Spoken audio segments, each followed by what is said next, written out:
Recording, it says here. Hello. And there's a little red dot. Yes, I can see that. Okay, I think we are good to go. Hello, Hi. I'm Shlomy Ofer, and I've created Human Caring.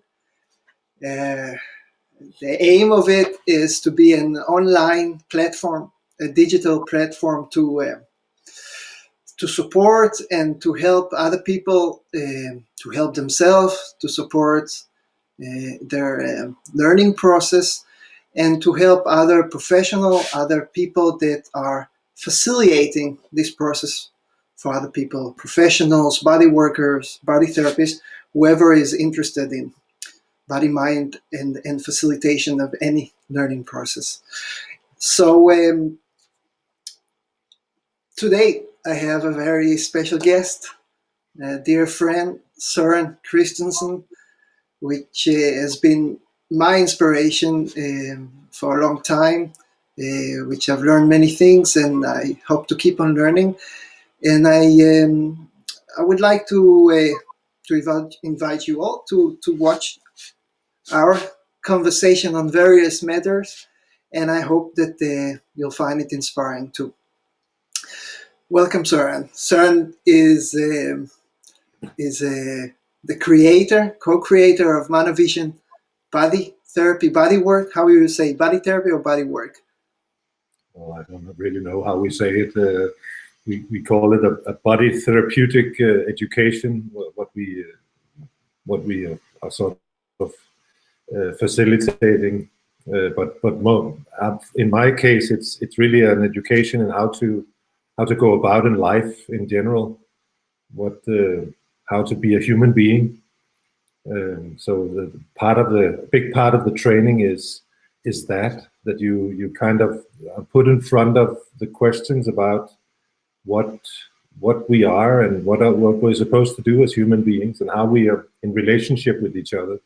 What is truly human to be doing. Mm-hmm.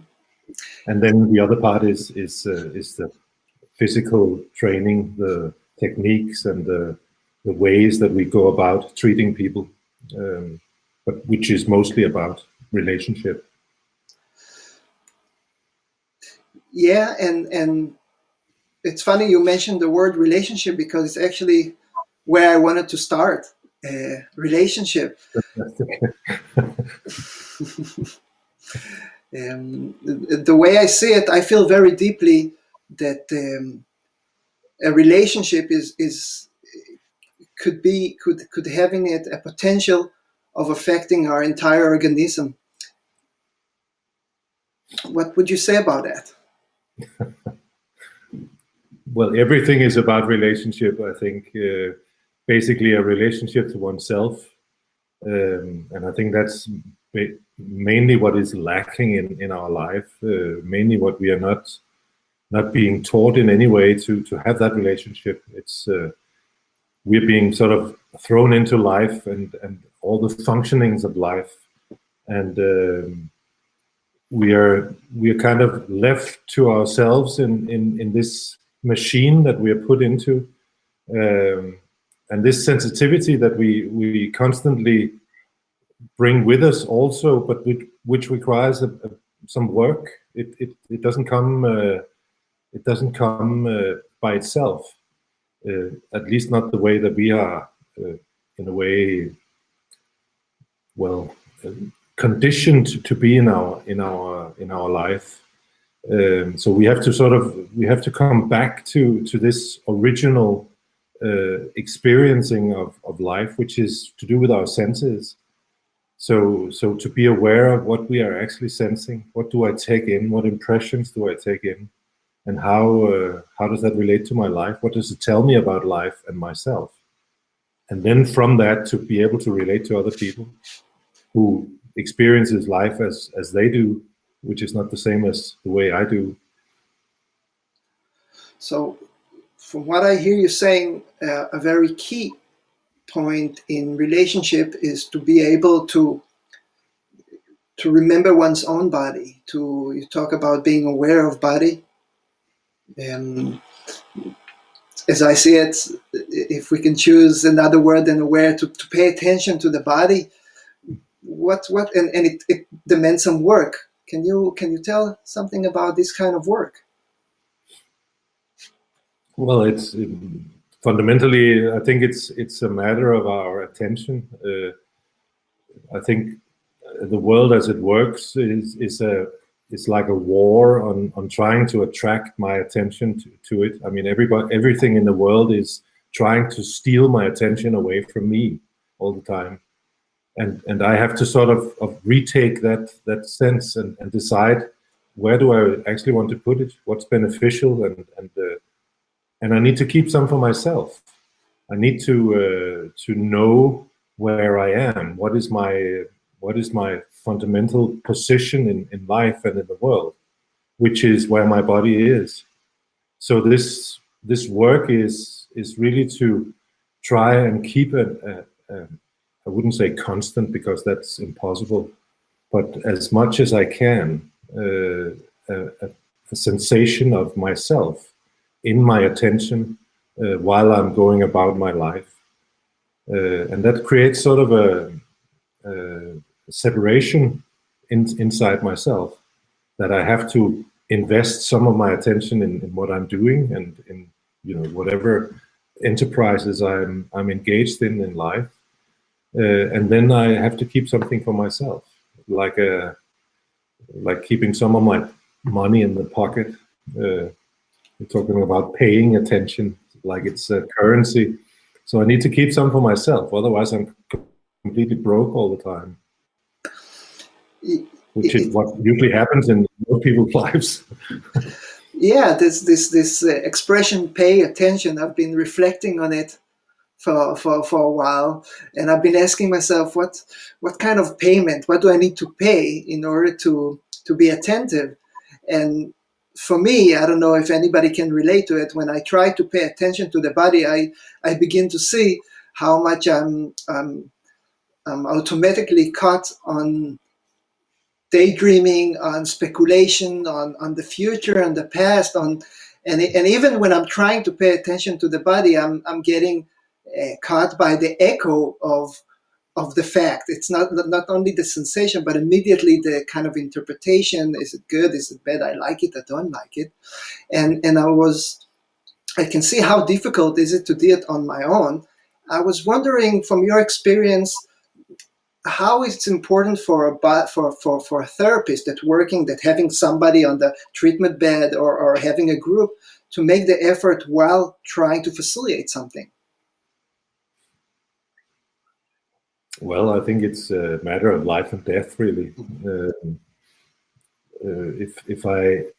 When I don't make that effort, I really don't know where I am, and therefore I don't know from where in myself that impulse to actually be where I am comes from.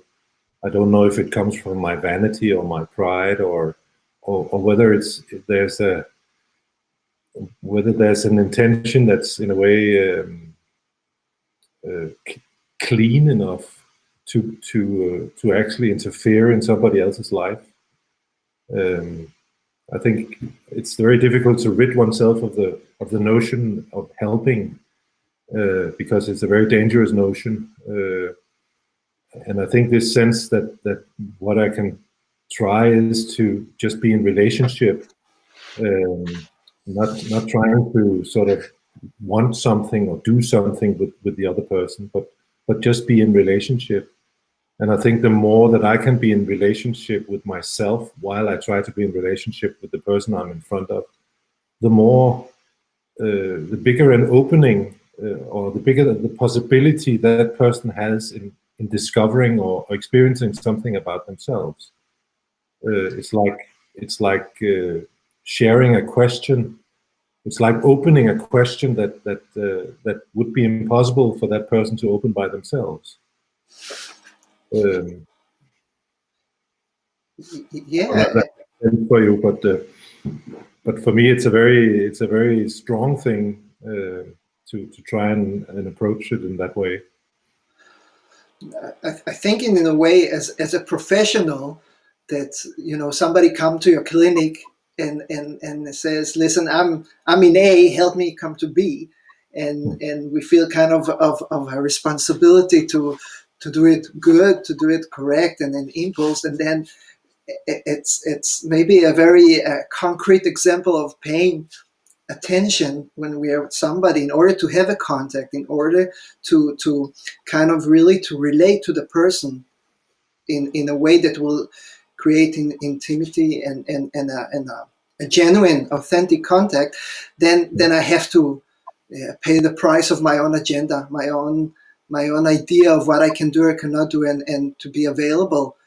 And it seems like that it's one thing to learn it in an idea, it's another thing to see that it's a continuing effort. What would you recommend to people to that stand in this challenge? What kind of inspiration we need? What kind of what inspire you?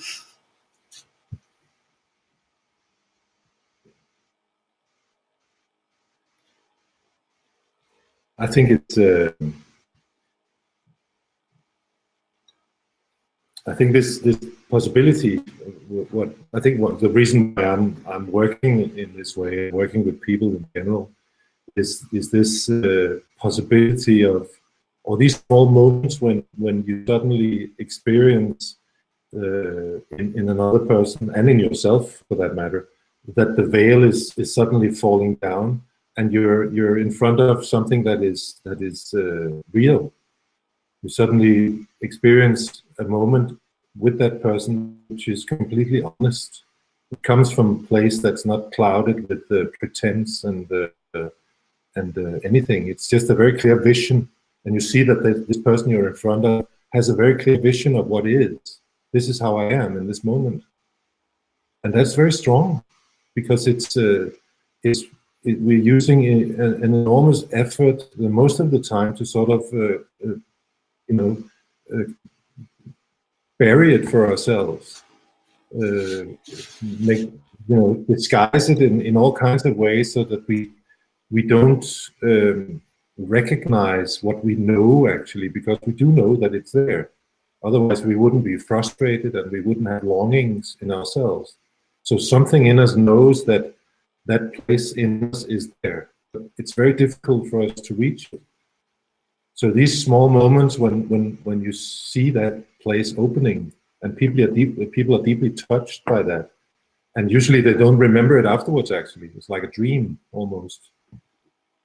So it's a very I feel a great gratitude of actually being allowed to experience that together with somebody else, and I'm deeply touched by it.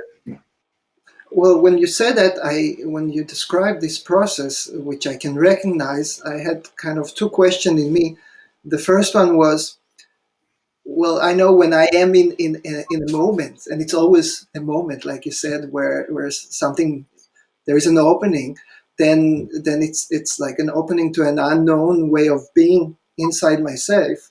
And it seems like even though most of people come because they want to help to change or to move from one problem to be without limitation, then it is to go beyond what they know, and it's a scary process to let go in a way.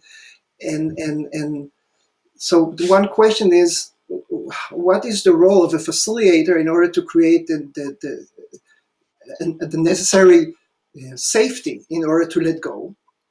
And because it seems like it's a condition somehow to jump, to feel that there is some kind of a stable ground there with you.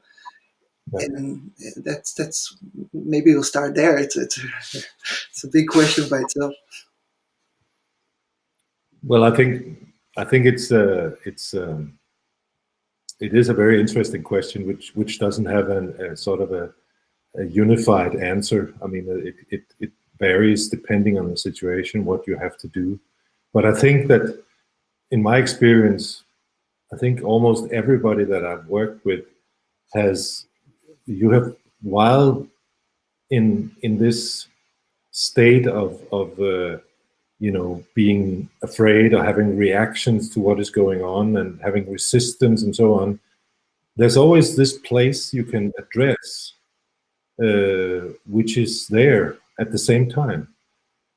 That you can actually talk to a sane person at the same time, if you know what I mean.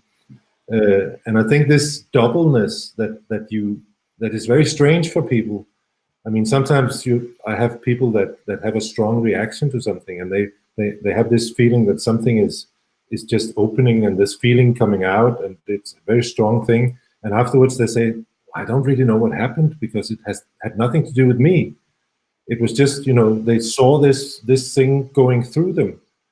And I think to begin to experience that there is a doubleness in everything, that you can actually, while I'm here saying very clearly that this is how I feel, there's also something in me that's not feeling like that. That's feeling completely different. There's something in me that's all the time calm and in peace. Even though I'm completely exaggerated and afraid. And I think we can all the time address that and speak to that part of the person. And the person can actually recognize that there is something. They're actually able to go away from the exaggeration and into this quiet place. So you can take them in the hand and just lead them into this while all the other stuff is going on. And it's a very peculiar thing to witness people do that for the first time and be very astonished that it's actually possible. That they know this other exaggerated state so well, and now suddenly they see it from a distance in themselves. And I think that's very important. In a way, it's the only way we can actually deal with ourselves, to begin to find out that we can separate something, because otherwise we are completely identified with whatever is in front of us or passing through us at the moment. Yeah, it's like the process you're describing. It's I feel what is really necessary in the way necessary to understand, and maybe a little bit left out in the way our healthcare system deal with people that asking help. I mean, it's diagnosis, it's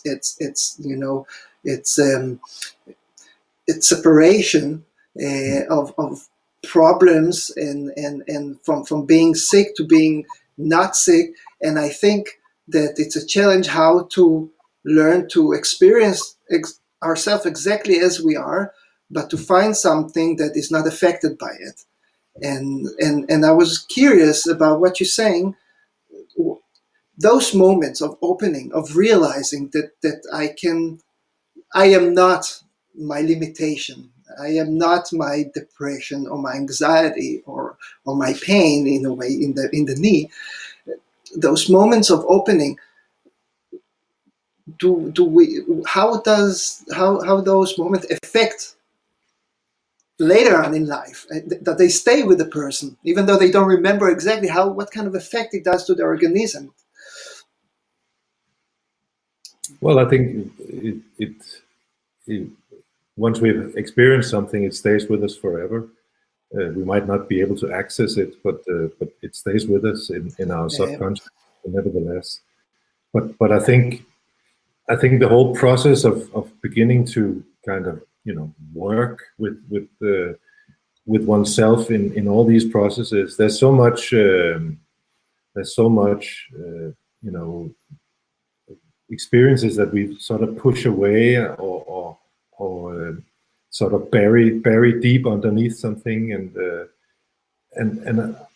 I think that the process of first of all experience, it's actually very easy to make people experience something, but then they have to realize what they experience afterwards, and they have to begin to trust that, and they have to experience it many times in order to begin to trust it. And then they have to see that there's a pattern in it. And then they have to begin to trust that they have another possibility of doing something. And it's a big process that involves many different parts of us. It's because the experience takes place in one part of us, and the realizations take place in a different part. and in a way I have to make those parts cooperate with each other. And as we are right now, they do not cooperate at all. They're actually fighting each other all the time for the truth of the world. So it's a big work of actually putting some pieces together inside, and the pieces that are very active right now needs to be sort of put at rest somewhere and put a bit aside, and other pieces needs to be taken up and seen that, well, there's actually much more life here. But this piece I've sort of been putting aside myself and saying, well, this is very bad. So I have to sort of redefine everything that's going on inside, which is a huge process. And it feels like not only that it's such a huge process, it's also almost impossible to do alone. Yeah. And again, I'm thinking, what is the role of a facilitator or a tour guide, and how much authenticity is important there? Because if you basically, it's nobody can sense my body for me. And I need somebody to help me to see that it's possible and what it gives me, and kind of inviting me to experience for myself. And then I need to do it for me. So it's a challenge to kind of invite people to do the work for themselves, but at the same time to know as a facilitator how difficult it is, and why it cannot be kind of a linear work, and how to support this process. Sometimes it's frustrating, I feel, as a body worker, as a therapist, especially when I get caught of my own attempt to have a result or success. What would you say about that? No, I think it's true. I think in a way that frustration needs to be kind of a flag raised for me, because when I get frustrated, it's because I have some kind of a plan with what I'm doing. I have some kind of an expectation of the things to happen, and me being able to do something with the situation, which I in a way need to discard all the time, because it's standing in the way of that possibility of a real relationship, I would say. So it's I think we work in a world of paradox, that it's down the line where you think that there's nothing down there, that you have to go, and it's you have to do the opposite of what your supposed logic is telling you sometimes. So you have to be active when something tells you to be passive, and you have to be passive when something tells you to be active. So it's really it's a very tricky thing, I would say, like it is in my own life. I mean, it's like, I have to trick something inside myself. Mm-hmm. Because it's a very clever thing I have inside. I mean, this part of me that's my ego is a intensely clever and creative thing that will make everything look as I like it. So I'm very inclined to go the way it kind of points me all the time. The way where it feels good, it feels safe, it feels comfortable, or it feels very. I mean, sometimes it feels very comfortable to go in down the path of fear or anger or something like that. I think that in a way it's unavoidable. I mean, what you describe, I can recognize in myself and in everybody I came in touch with, and I'm thinking how much the process of understanding those kind of, it seems like there is forces at play, and to more and more like putting the pieces together, as you said, it's something is being created as a form of understanding of what's pulling me, and at the same time to have a certain coming back to a relationship to it in myself that is not only in direct contact, but with also accepting it as it is without trying to gain or change that. And so again, the whole coming back to relationship, how first of all it's between me and myself, and then with the person I'm standing with. Don't you think it have to go both ways? It always goes both ways. So it's I think as a therapist, you have to remember that it's not for you. It's never for you. So sometimes you have to do things which is very unpopular, which doesn't, and you know, as human beings, we like to get credit and we like to get recognition of you know, having done the right thing and so on, and many times you don't get that as a therapist, and you have to accept that because it's people's own life, and they have to sort of sort it out for themselves. So sometimes you do something, you treat somebody, and you have a, you know, have a relationship, and then they disappear, and you don't know what's happened. And in the beginning of my life as a therapist, I was very frustrated about that because I thought I'd done something wrong, or I thought I was you know, being too hard or whatever. And it wasn't until much later that I had enough people coming back after some years saying that what happened at that time was very frustrating for me, but it actually brought me through that thing, and now I'm in a different place. So that was when I began to understand that the process is their own. It's not something that I can take part in.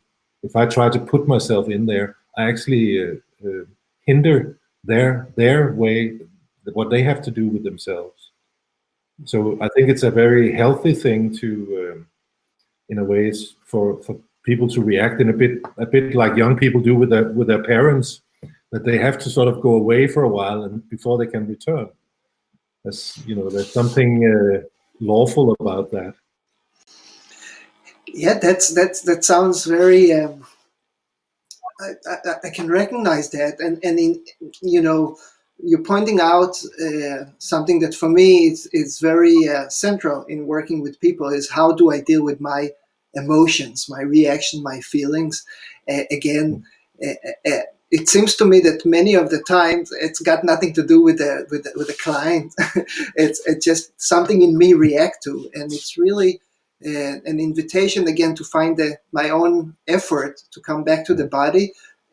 Exactly the same effort I'm trying to invite and facilitate the other person. So even though it seems like it's the client, his life or her life, well, when we meet, then we're both working. We're in the same boat, trying to meet this ourselves in that moment. Right? Or wrong? No, it's true, and I mean, it's not, in a way, it's a very double. I mean, we work a lot with the nervous system, for instance, and there's a lot of talk about this. You know, you need to sort of find what you ask yourself, this thing with the safe spot, and you know, calming people down, and of course some people are so, I mean, their nervous system are so ripped up that they really need a lot of care and attention around that.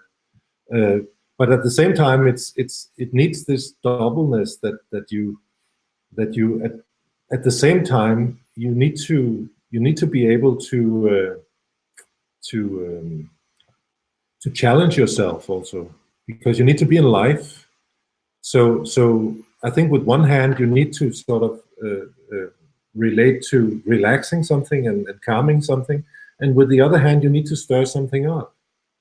And you need to be find a balance for yourself in relation to that. And that's the funny thing about our nervous system, that it's the same nerve that goes to both parts of that of our life in reality. So one part of the same nerve is sort of exaggerating everything and you know, being scared and trying to defend ourselves, and the other one is actually able to be socially interactive.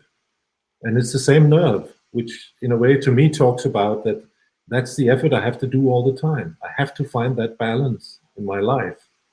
I have to be able to calm myself and at the same time challenge myself with going into, you know, this dangerous life that I'm in.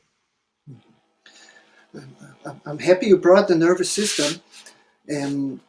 because the way I see it, and I know it's a big thing in the way you see things and how you teach in ManuVision, for me it's a lot about kind of free movement. It's to understand that, you know, a kind of a challenges in the nervous system where it gets stuck, and then it see the world through that lens of danger or completely social, and the fact is that everything moves in life, and there is a present situation can activate the nervous system, which is autonomous, and things happen in me that getting activated, and the whole key is to learn to be in touch with the body, as we talked, and to have this respectful understanding attention to the nervous system that helps also to let go and see the next moment it can move.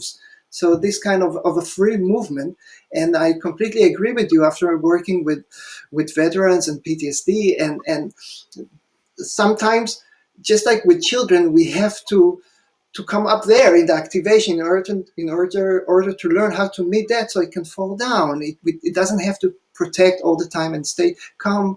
It's exactly it's to help to see that movement is important, how uncomfortable it is, but it's possible. The regulation, the co-regulation, but I feel that it's, like you say, it's a balance, and it's, you can know in advance what is the sweet part, the sweet spot of now we're safe enough to go to the unsafety. So it's kind of to be present to the situation, right? Yeah. And I think it's, for me at least, I try to work with both things at the same time. So it's really a thing not to do one thing and then the other, but to put people into a place where they constantly have to sort of address this situation that they're in between something all the time. And I think it's a very, in that sense, we have built up a very unhealthy culture in society where everybody, you know, think that they have their right to their own space, which is, I think, a complete stupidity, because we are sharing everything. So this thing, this belief that I have the right to something is really strange. That you can actually accuse other people of disturbing your own right to you know, to keep your own space. I mean, it's not possible. Otherwise, you'll have to sort of you have to isolate yourself completely from everything, which is not even possible, because you cannot isolate yourself from your own thoughts and the feelings and so on. So this, I mean, the sense that you have to, in a way, open and accept that everything is invading you all the time. I mean, we're constantly invading each other, not in a bad way, but we're the same. We are the same. We're sharing this space between us. We're breathing the same air. Yeah, the same movement, isn't it? It's, I mean, what is out and what is in. I mean, it's like a stimuli and a reaction, and it seems to me that we can talk and read books until tomorrow about that we're all connected, but unless we begin to pay attention to see how it's mechanically working when we're in touch and when we're in relationship with somebody or with a situation, then it will be an idea. And only when we're starting to really experience the connectedness, then something as empathy or compassion can grow. Otherwise, it's just fake it, and one need to be maybe attentive about that. And in that sense, I mean, here we are sitting in both our rooms, trying to talk together through a screen, and still there is some kind of a connection, and I'm the only one who can verify for myself what that connection is. The question is, for me right now, if I'm related to myself while sitting here. So can I feel my feet on the ground? Can I actually sense my body while I'm here? And am I not completely sucked into the screen, trying to accommodate something in here? But if I can actually verify for myself that I'm sitting on my ass here on this chair, and I can feel the ass actually pressing against the seat of the chair, and I can feel my breathing, and at the same time we're having this conversation, and thoughts and different senses are running through me, and something is being passed even through the screen. Yeah, that's great. It's quite wonderful that this connection is possible, and I think that's a great note in a way to move towards the end of this conversation, and how you can Do you help. want to talk with me anymore? I really want to. I'm afraid that I'm stealing your precious time, but you remind me something. It's good. Again, this is kind of a help that I think it's the beginning and the end of a body mind facilitator. Right now, can you remember your own sensation while talking to somebody, or it's again coming only towards the head and through the head? Søren, we could continue to talk forever, I feel. But I think there is a lot of material and inspiration here to whoever is open and receptive. And I hope you would like to come back again to another conversation another time. Thank you very much. You're welcome. It was a pleasure to be invited into your room, even though I'm still in my own. And I'm thinking that if you anybody that want to learn more about Søren work, you can visit the www.manuvision.tk. And if you want to see more inspiration or to see my work, you can visit www.humancaring.dk. And yeah, I hope to see you around again. Thank you for today. Bye bye. Thank you.